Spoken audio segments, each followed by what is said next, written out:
यह कथा धर्म त्याग और राजधर्म की एक अद्भुत गाथा है जो हमें सिखाती है कि सच्चा राजा केवल शासन करने के लिए नहीं होता, बल्कि प्रजा की रक्षा के लिए किसी भी बलिदान के लिए तैयार रहता है।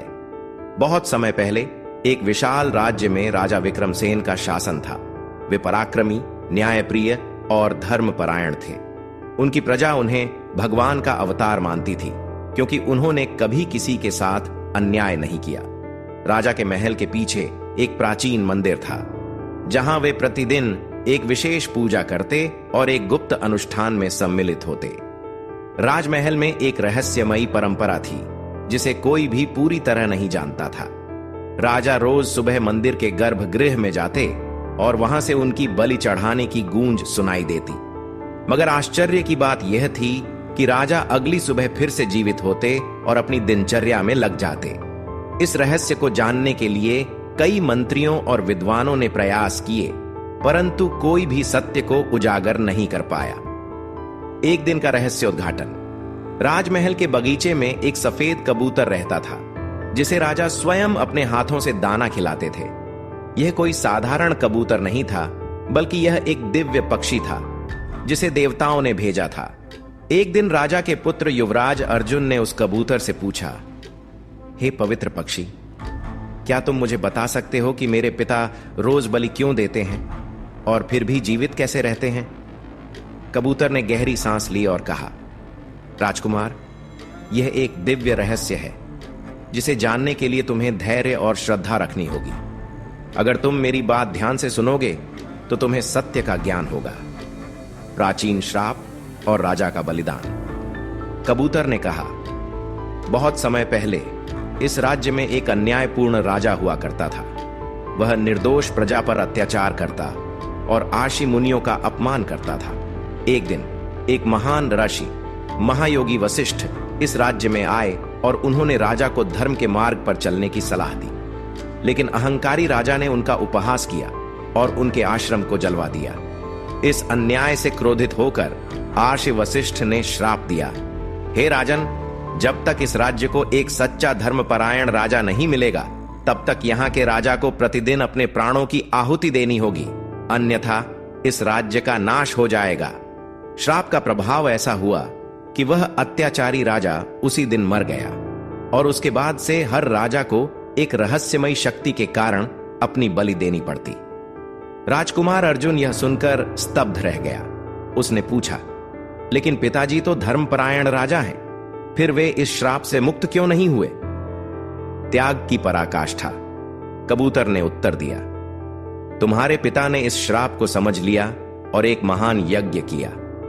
इस यज्ञ के प्रभाव से यह नियम बना कि जब तक कोई राजा स्वेच्छा से अपने प्राणों का त्याग करेगा, तब तक राज्य सुरक्षित रहेगा। परंतु यदि राजा ने त्याग करना छोड़ दिया तो श्राप फिर से प्रभावी हो जाएगा और राज्य का विनाश हो जाएगा। तुम्हारे पिता इतने धर्मपरायण हैं कि वे इस सत्य को जानते हुए भी प्रतिदिन स्वयं की बलि देते हैं। वे प्राणों की आहुति देकर प्रजा की रक्षा करते हैं और अगली सुबह एक विशेष यंत्रणा के माध्यम से पुनर्जीवित हो जाते हैं। यह प्रक्रिया तब तक चलती रहेगी जब तक इस राज्य को कोई ऐसा उत्तराधिकारी नहीं मिलेगा जो पूरी निष्ठा और बलिदान की भावना से राजा बने। उत्तराधिकारी की परीक्षा। राजकुमार अर्जुन ने गंभीर स्वर में कहा, तो क्या इस बलिदान का अंत नहीं हो सकता? क्या कोई उपाय नहीं जिससे यह श्राप समाप्त हो जाए? कबूतर मुस्कुराया और कहा, है एक उपाय। जब कोई उत्तराधिकारी अपने पिता की भांति निस्वार्थ और धर्मपरायण होगा और जब वह यह बलिदान करने के लिए स्वयं आगे आएगा, तब यह श्राप समाप्त हो जाएगा। राजकुमार अर्जुन सोच में पड़ गया। वह जानता था कि उसके पिता महान हैं, लेकिन क्या वह स्वयं इस उत्तरदायित्व को निभा सकता है? युद्ध और अंतिम बलिदान। इसी समय पड़ोसी राज्य के राजा ने इस राज्य पर आक्रमण कर दिया। राजा विक्रमसेन को युद्ध के लिए जाना पड़ा। उन्होंने अपनी सेना का नेतृत्व किया और वीरता से लड़े, लेकिन युद्ध बहुत भयंकर था। युद्ध के अंत में राजा विक्रमसेन गंभीर रूप से घायल हो गए। तब कबूतर ने फिर से प्रकट होकर राजकुमार से कहा, अब समय आ गया है अर्जुन, यदि तुम राजा के उत्तराधिकारी बनकर यह बलिदान देने के लिए तैयार हो तो श्राप समाप्त हो जाएगा और तुम्हारे पिता अमर हो जाएंगे। राजकुमार ने अपने पिता की ओर देखा जो अंतिम सांसें गिन रहे थे।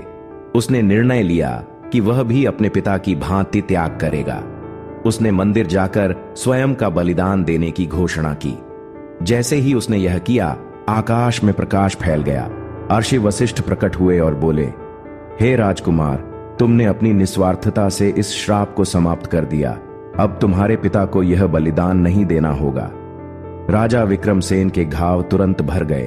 पूरा राज्य आनंद से भर गया। अर्षि वशिष्ठ ने आशीर्वाद दिया कि इस राज्य में अब कभी कोई श्राप नहीं लगेगा। इस कहानी से हमें यह सीख मिलती है कि सच्चा राजा वही होता है जो प्रजा के लिए अपने प्राणों की भी आहुति देने को तैयार रहता है।